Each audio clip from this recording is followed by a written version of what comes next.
What's going on, guys? My name is Joe. This is the Duel Factory, and in today's video, I'm actually going to be bringing you the Trap BA deck that I actually played at Mystic TCG's Mega 10K tournament. It was actually over in Chesterfield, Missouri. It was the first time I actually got to play a bigger size event in almost 2 years because of COVID, and I'm not going to lie, it was a lot of fun. It's probably the most fun I've had in Yu-Gi-Oh! In a very, very long time.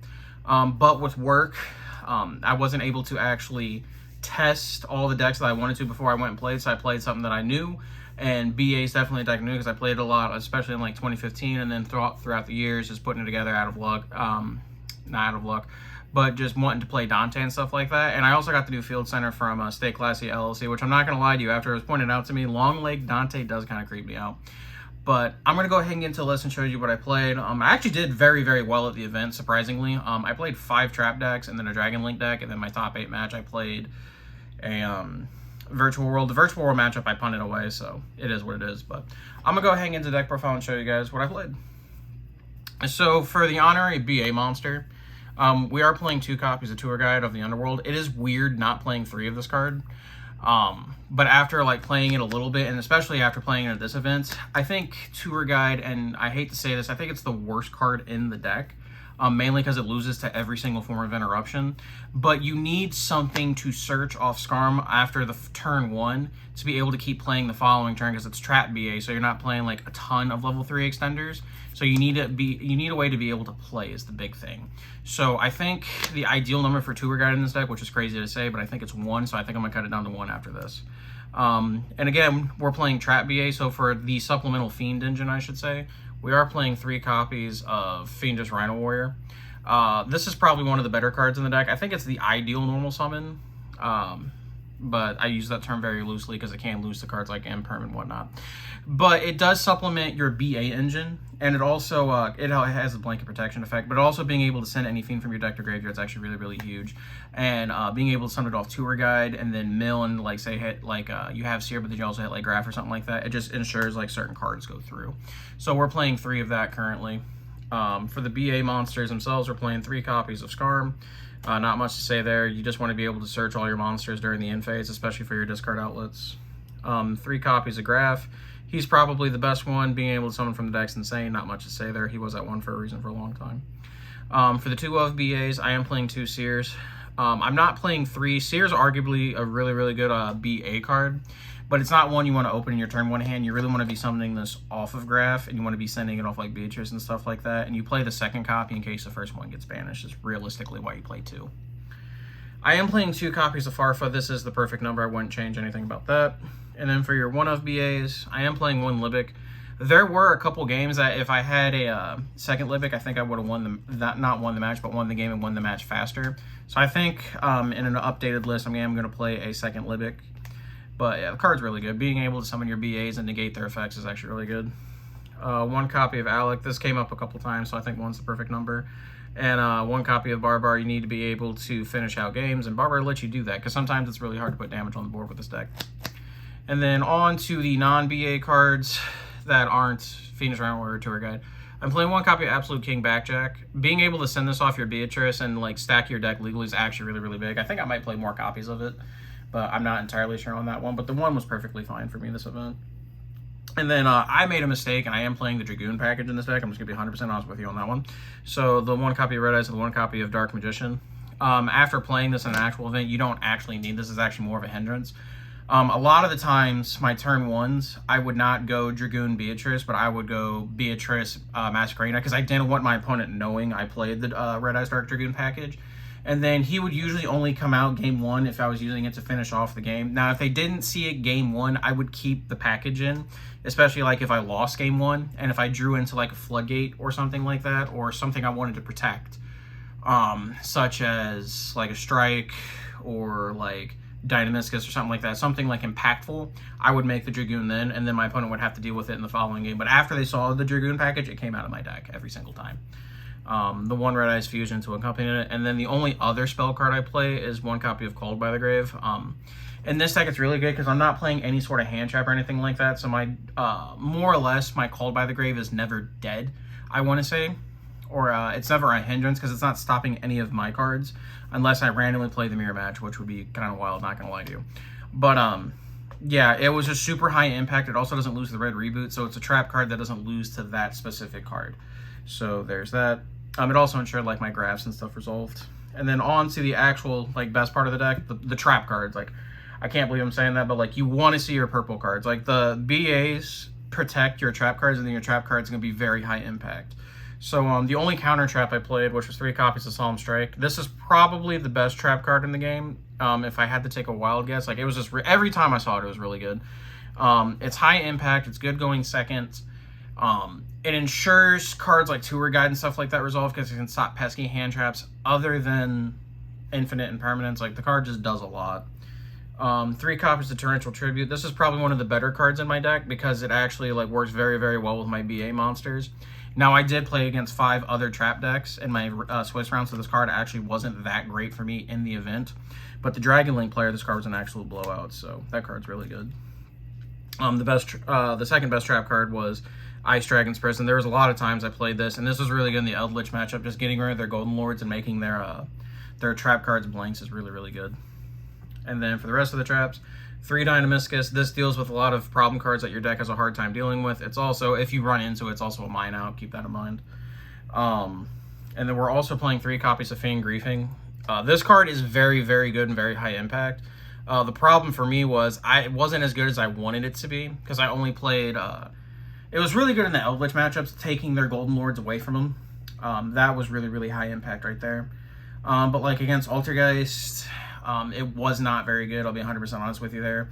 It was okay in the Virtual World matchup, especially when they had their... I can't remember the one that Monster Reborns, but I think it's like Lala or something like that. But that made it very awkward for them to play. And then the big thing is like it was an engine starter, right? It just singed your BAs, which was crazy. And then the last 2 trap cards I played was 2 copies of Trap Trick. The idea behind this one was for my normal traps, instead of playing more copies of like diluted versions of the cards, I could just play 2 Trap Trick, and essentially all my normal traps, instead of playing 3 copies of, I was essentially playing 5 copies of. So that way I have a higher chance of seeing like Torrential, higher chance of seeing Feign Griefing, Ice Dragon's Prison, like those cards. Like it just gave me more copies of those cards without having to play worse versions of them, is the best way to describe them. And that was my main deck. It is 40. On to my extra deck, just because I'm haunted with the image, now you have to say haunted with Long Leg Dante. Not much to say there. On to the actual extra deck cards. The man himself, 2 copies of Dante. He's probably one of the cleanest looking secret rares to begin with, but he's probably one of my favorite cards. He's just, it's like the last remaining remnant other than Shaddoll of 2015 format. And yeah, but he just does everything. He gets your engine going when you make him. Being able to Dante Seer Loop is crazy. Still in 2021. Not much to say, just puts you really, really far ahead. 1 copy of Beatrice, the Eternal Lady. Still waiting for a 2 things. 1, I'm still waiting for the card to come to 2, but that's never going to happen. And I'm also waiting for a non-gold printing of this card, but that's also probably never going to happen. But Beatrice is crazy. So it's like the best monster you can make going turn 1. After that, a lot of the times Beatrice, it just ends up... A lot of people don't realize it, but Beatrice is a floater, right? Like I had my Beatrice popped like 5 times, and then because people have not played in live events anymore, or haven't been playing in live events, or haven't just been playing at all in general, people forget, like, this card summons Purple Dante, or Dante Pilgrim of the Burning Abyss, for those of you who don't know what the card name is, and then, like, they just couldn't out it, so, like, Beatrice was just, like, crazy. I really wish this card would come to 2, but, it can't come to 2. Like, it would be crazy if it did. Like I was saying before, Dante Pilgrim of the Burning Abyss, or Purple Dante, Mega Dante, whatever you want to call him, card's crazy.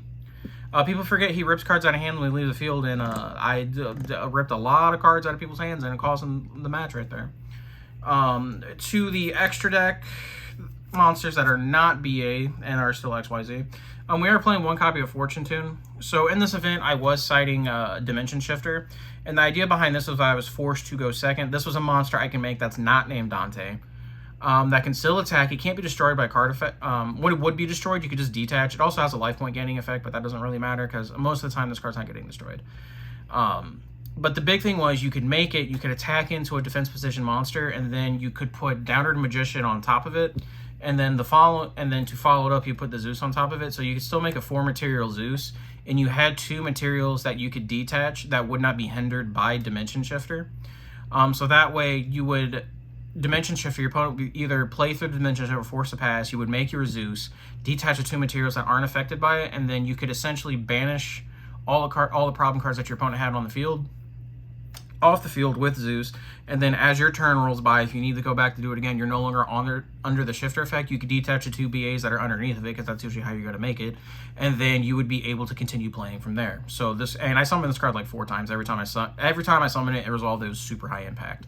I thought about playing 2, but I think 1 is just fine right now, but there is an argument that you could play 2 in this deck. This is getting cut.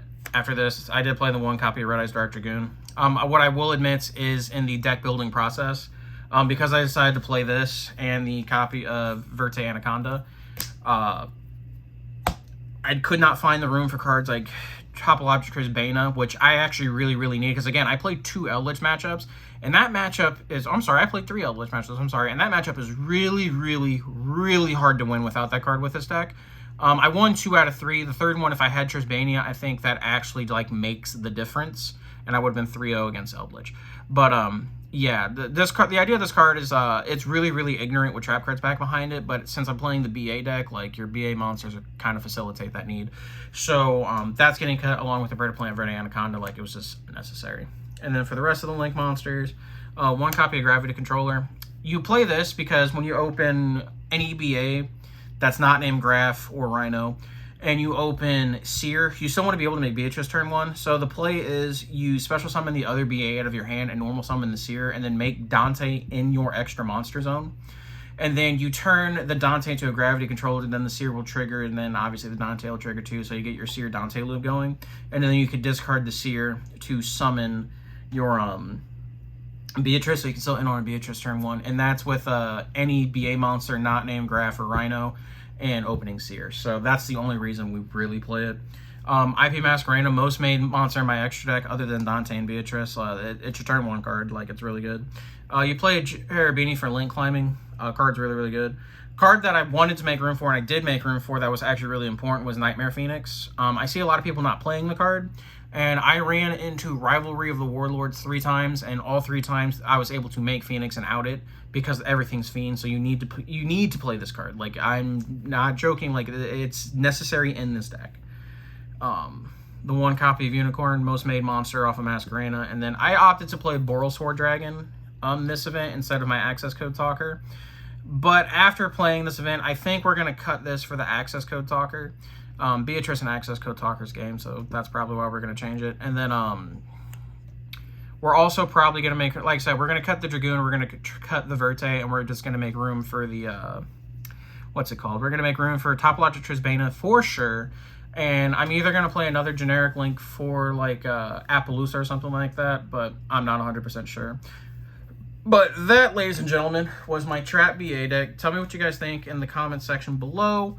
I'm going to make some changes to it. Obviously, the Dragoon package is going to come out, so that's 3 extra deck slots. I can, or not extra deck, but 2 extra deck slots, 3 main deck slots I can make room for. So I'm definitely going to play the second Libic. I don't know what the other 2 cards are, but we'll figure that out. And then, yeah, those would be the changes I would make immediately. But tell me what you guys think in the comment section below. I'm going to start focusing on bringing more content. Especially now that things have settled down at work and we actually have a full management team. I'm not just like one manager by myself anymore. I can actually bring you some more stuff. I'm waiting for my Crossout Designator to come in too, so I can start bringing you some more decks profiles with that, because I think the card's really interesting. I don't think it's great, but I think it's interesting enough to play it. But thanks for watching. Don't forget to check us out, and I'll catch you in the next video, guys. Peace.